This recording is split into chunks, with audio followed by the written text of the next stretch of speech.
Olá, meu nome é Devon De Face, sou advogado criminalista, professor de Direito Penal e de Direito Processual Penal há 17 anos, possuo mestrado em Direito Processual Penal. O assunto de hoje é nexo de causalidade no direito penal. O Código Penal, através do artigo 13, aderiu à teoria da equivalência das condições, teoria essa também chamada de teoria da equivalência dos antecedentes ou teoria da conditio sine qua non. Prevê o artigo 13 do Código Penal que o resultado de que depende a existência do crime somente é imputável a quem lhe deu causa.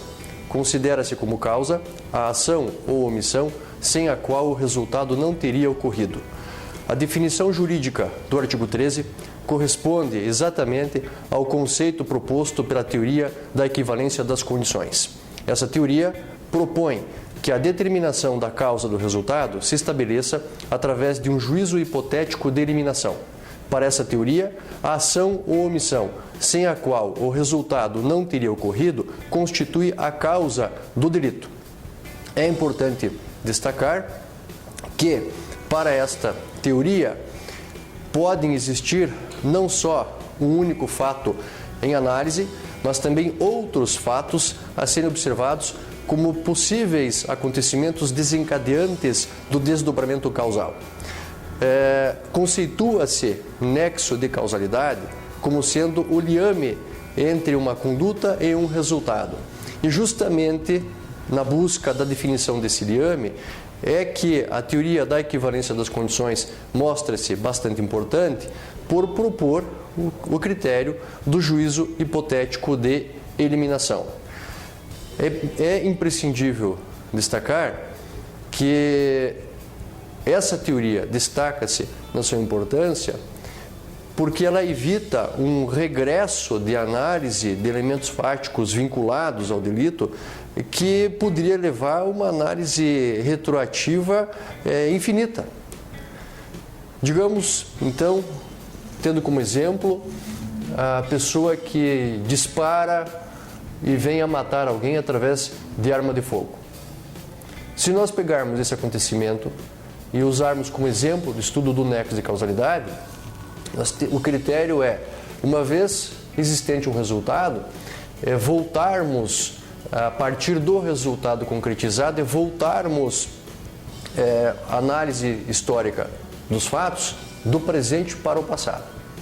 Neste regresso de análise de acontecimentos anteriores ao resultado, aquele acontecimento que, se não tivesse existido, impediria a ocorrência do resultado, ele é considerado como a causa e a análise jurídica para exatamente neste ponto.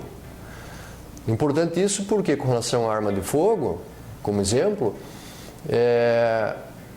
poderia ser cogitado de que, se não existisse uma indústria de armamento, se não existisse uma pessoa vendendo legalmente a arma no comércio, que o crime não teria ocorrido, porque aquela arma, aquele revólver não estaria à disposição do sujeito ativo no momento da sua ação. E aí é a importância da teoria da equivalência das condições, porque ela cria um critério, um método pelo qual, partindo-se do presente ao passado, o primeiro acontecimento que, retirado do cenário, vem a impedir o resultado, esse acontecimento é considerado como a causa do resultado. E aí, com isso, evita-se um regresso a um passado infinito.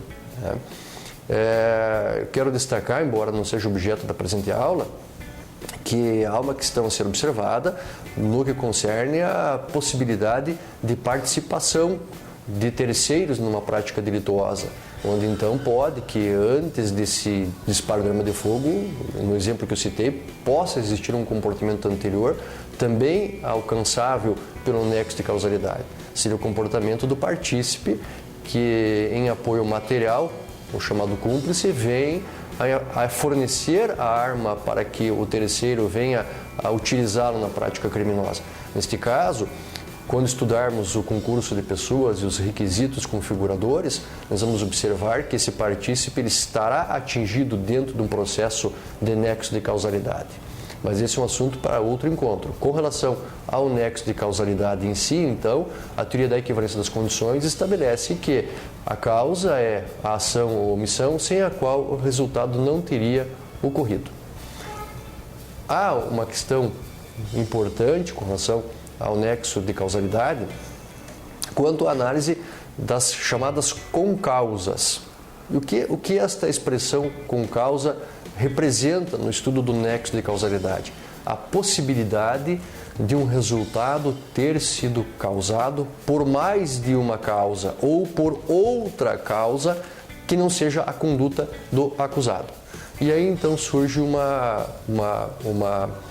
divisão na classificação do estudo do nexo de causalidade entre concausas absolutamente independentes e concausas relativamente independentes.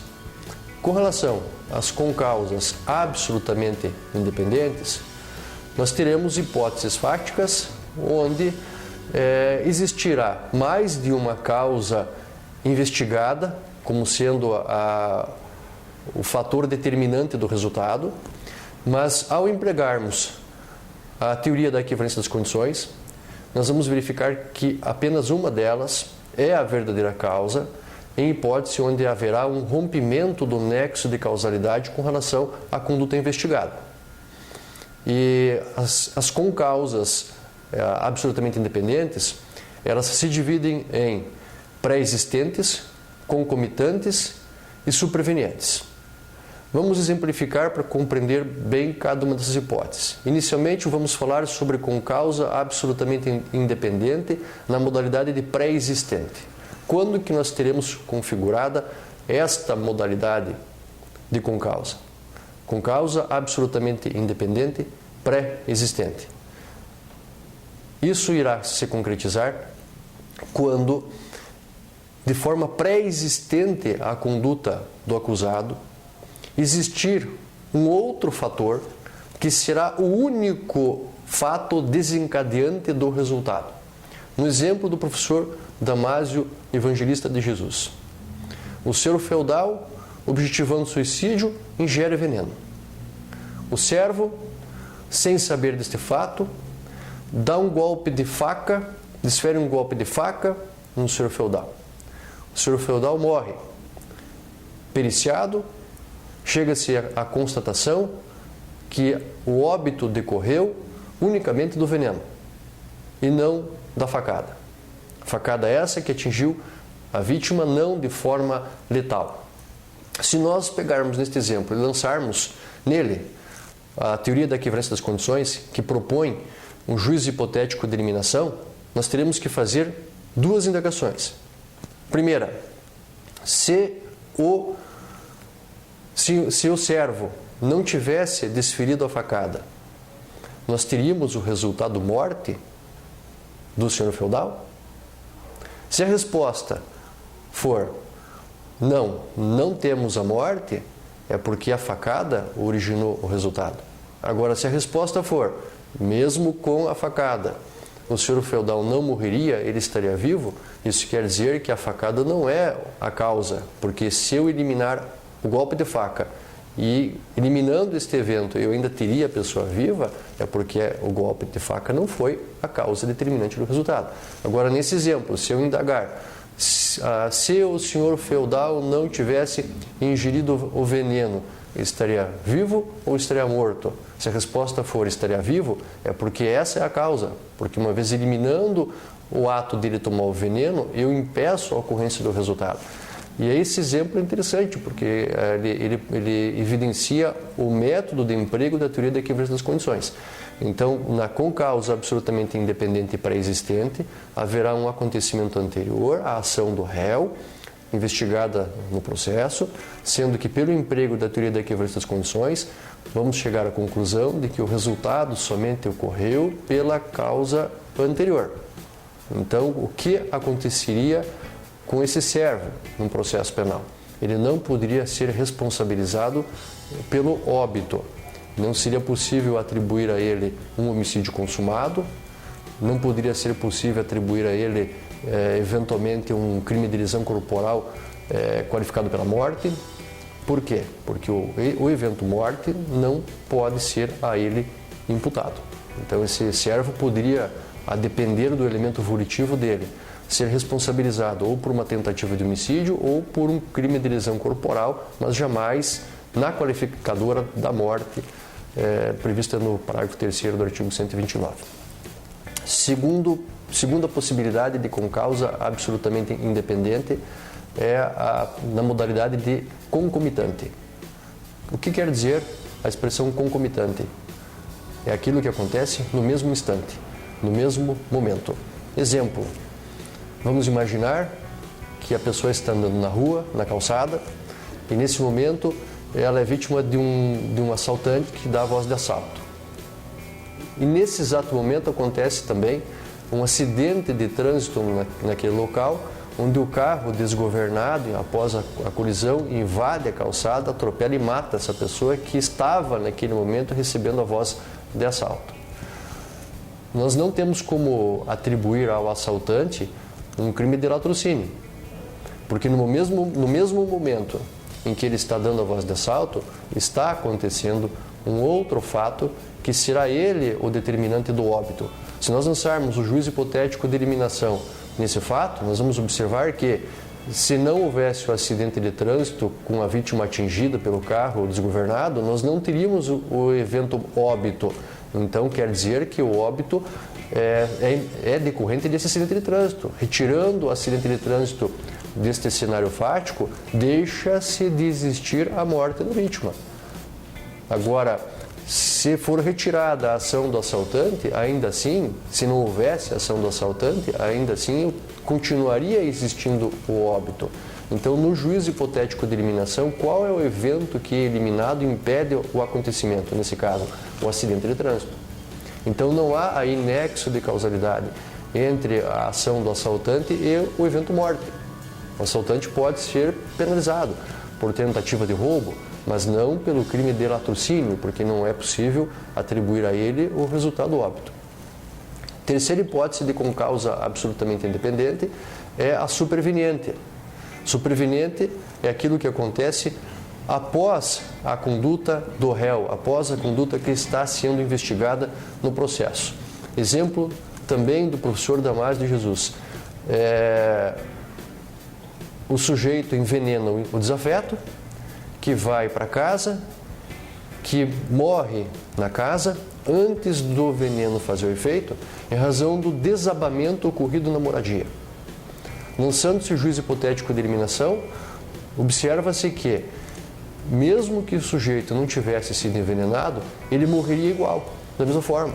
Então não foi o veneno, o evento causador do óbito. Mesmo retirando do cenário fático o veneno, continua existindo o óbito. Por outro lado, retirado do acontecimento fático o desabamento, deixa-se de haver o óbito. E aí nós precisamos sempre voltar ao artigo 13 caput, porque ele estabelece o conceito, a definição jurídica do que se entende como o fato desencadeante do resultado, né? Onde na segunda frase do caput do artigo 13 está expresso que considera-se como causa a ação ou omissão sem a qual o resultado não teria ocorrido. Notem que as concausas absolutamente independentes, elas não se somam para gerar a eclusão do resultado. Quando fala-se de concausas absolutamente independentes, nós teremos duas causas ou mais, mas onde elas não vão agregar força, elas não vão se comunicar para fazer com que o resultado ocorra. Elas são autônomas, elas são totalmente independentes, onde apenas um evento será considerado como a causa. Na verdade, gerando um processo onde não será possível imputar ao acusado a causa do resultado.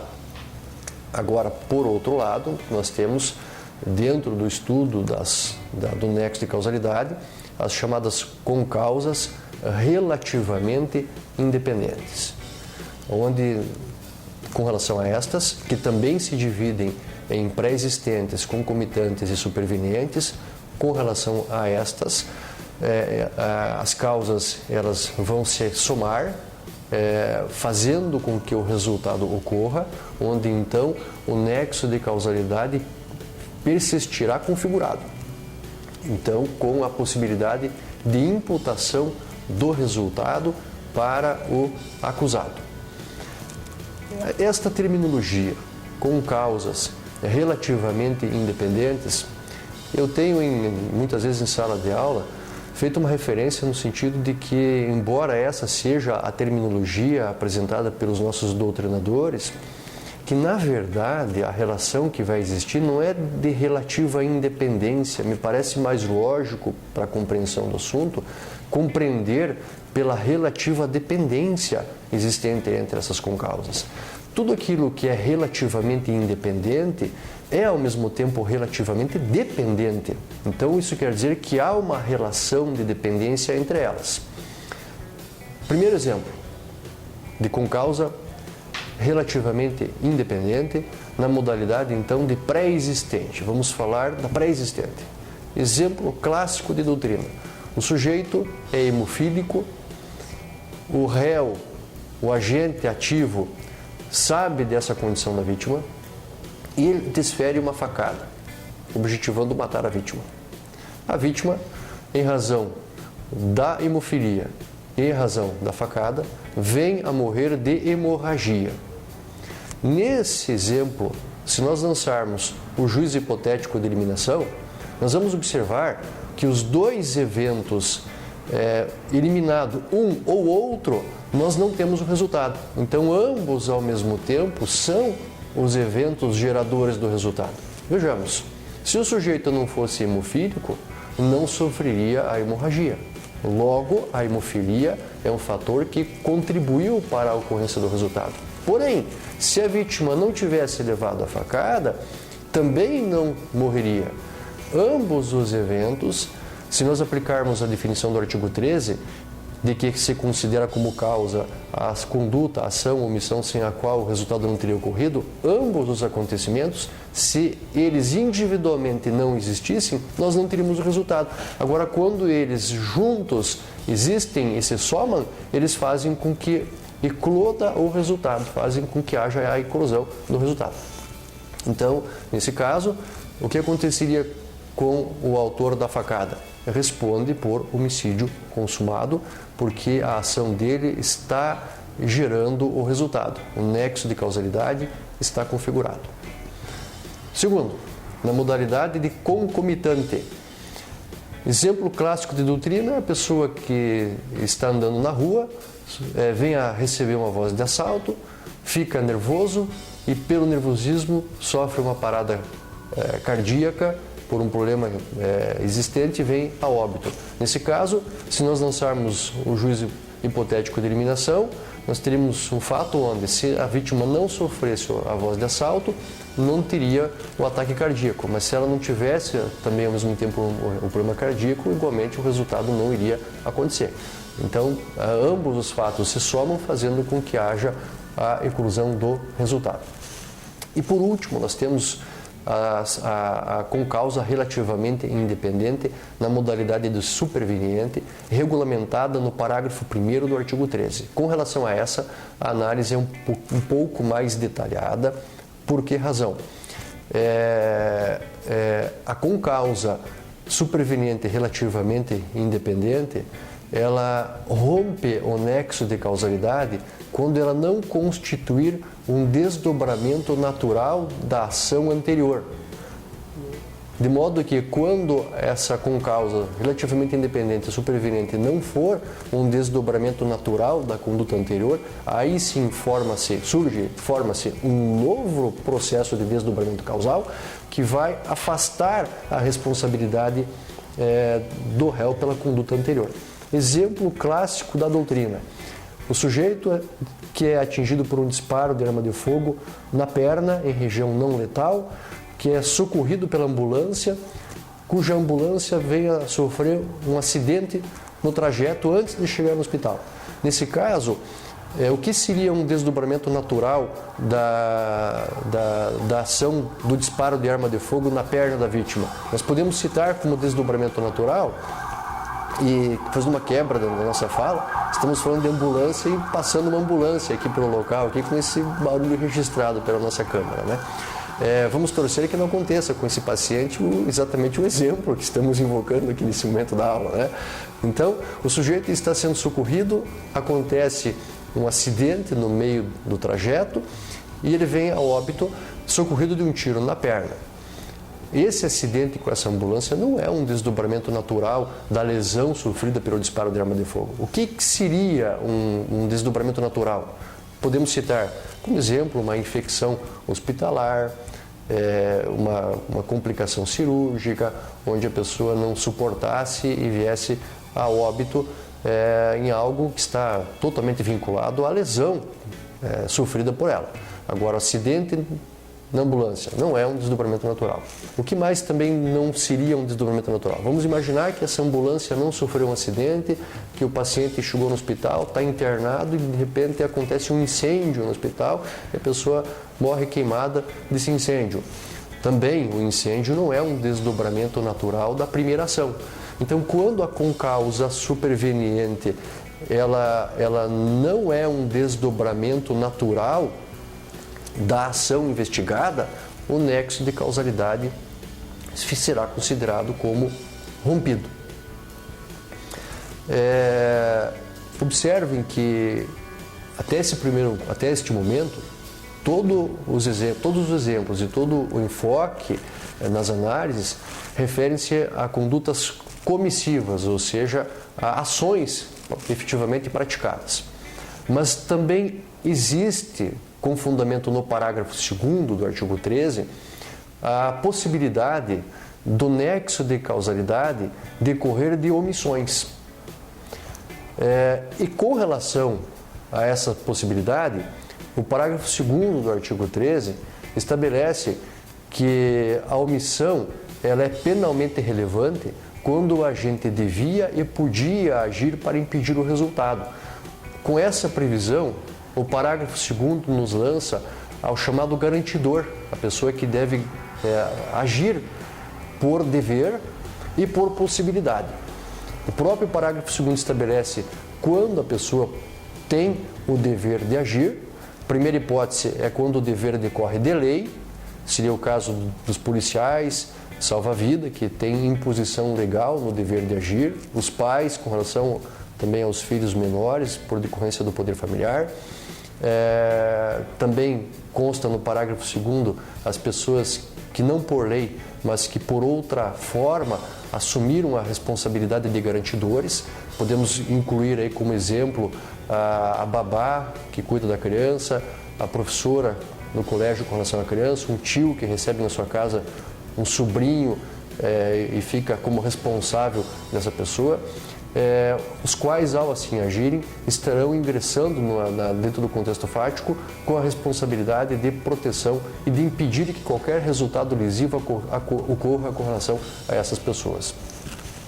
E a última hipótese do parágrafo 2º é a hipótese da pessoa que, pelo seu comportamento, expôs a pessoa a um risco. Então, quem coloca outrem a risco tem a obrigação de impedir que qualquer mal aconteça a essa pessoa. Exemplo também de doutrina é o do indivíduo que nada muito bem, um exímio nadador, e que resolve atravessar um rio com correnteza junto com um amigo que não sabe nadar muito bem, garantindo a esse amigo que, em havendo dificuldade, irá auxiliar. Vamos supor que no meio do trajeto esse amigo abandone o outro que venha a morrer afogado. Quem põe outrem a risco tem a obrigação de impedir que o resultado aconteça. Mas a questão não se limita ao dever de agir. Além da pessoa, para responder via omissão, já quero destacar que o parágrafo 2º somente penaliza a chamada omissão imprópria. E aí, nesse caso, para que a pessoa responda por esta omissão imprópria, além do dever de agir, definido no parágrafo 2º do artigo 13, há que existir a possibilidade. Sem este binômio configurado, não se forma um nexo de causalidade na conduta omissiva. Então, além do dever de agir, a pessoa deve ter a possibilidade de agir. Vamos imaginar um salva-vida que está presenciando lá no mar, uma pessoa se afogando, sendo lançada contra as pedras pela correnteza do mar, onde fica notório que se esse salva-vida entrar na água naquele local, ele não tem chance de sobreviver. Se houver chance do salva-vida entrar na água e salvar a vítima, ele é obrigado a agir, porque em havendo possibilidade de agir, o salva-vida não pode alegar estado de necessidade como causa de justificação da sua omissão. Então, em havendo possibilidade de agir, ele deve agir. Agora, uma vez provado que não havia a possibilidade de ação, não há formação do nexo de causalidade.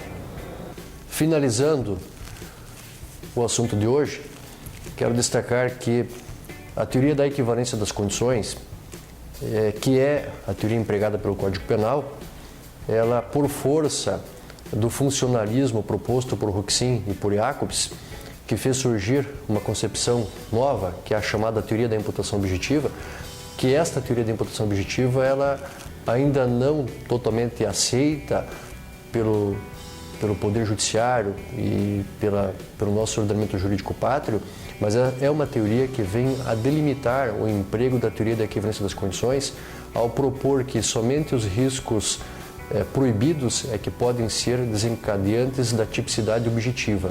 Esse assunto, com relação à imputação objetiva, será abordada em outro vídeo. Também gostaria de destacar que, com relação à omissão imprópria do garantidor, que o nexo de causalidade que ali se estabelece, ele é um nexo de causalidade fictício previsto pela lei, não do mundo causal. Pelo mundo causal, somente ações é que podem gerar acontecimentos. Jamais uma omissão ou não agir no mundo causal, no mundo da natureza, não é desencadeante de acontecimentos. Então, o garantidor, quando penalizado pelo parágrafo 2º, ele assim o é por um nexo de causalidade não do mundo da natureza, mas definido pela lei para poder impor a ação às pessoas que estão incumbidas a agir. Muito bem, meus amigos, agradeço pela atenção de todos e desejo um bom estudo e até o próximo vídeo.